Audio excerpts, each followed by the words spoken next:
Temperaturat e larta kanë sjellë më shumë shqetësime shëndetësore tek fëmijët. Në qendrën shëndetësore numër 1 në Shkodër, mjekët pediatër po përballen me një numër të shtuar vizitash, ku ndikim ka patur edhe rikthimi në vendlinje i emigrantëve.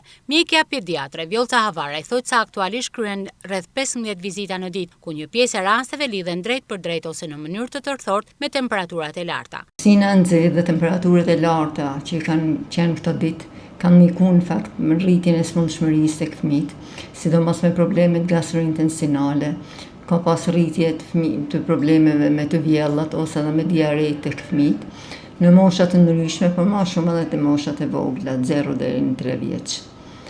Në përgjithësi kanë qenë raste që e kanë toleruar mirë dhe e kanë kaluar, situatën që i kanë pas.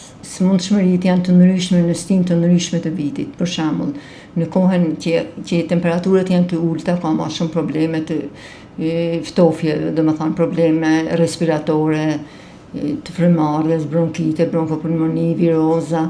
Ndërsa tash kanë më tepër probleme gastrointestinale ose probleme me grykën, me tonsilet, domethënë me otite, probleme të tjera.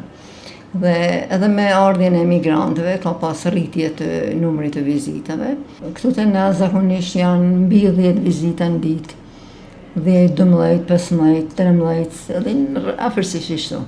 Sipas mjekës, fëmijët janë veçanërisht të ndjeshëm ndaj temperaturave të larta, ndaj prindërit duhet të tregojnë kujdes të shtuar gjatë orëve të nxehta të ditës. Pediatria këshillon që fëmijët të shmangin ekspozimin në diell, veçanërisht në orët e pikut, ndërsa qëndrimi në ambiente të freskëta dhe të ajrosura është i rëndësishëm për parandalimin e problemeve që lidhen me të nxehtin. Mos me nxjerr fëmijët nëpër orët e pikut, me dhan langje sa më shumë, me majt në hije, me vu kapele të bardha, mundësisht me thyr rrezet e diellit.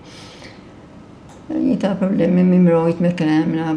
Në përgjithësi fëmijët vinë këtu për probleme që i kanë, por ka probleme që i kapin edhe masdite, ka edhe natën, ju fillojnë të vjella ose në temperaturë lartë. Dhe prind tremen nga frika i çojnë, domethënë në çdo moment. Atëherë shpeshherë vinë edhe këtu rikthehen edhe thonë që jam vizituar në urgjencë, kam pas këtë problem.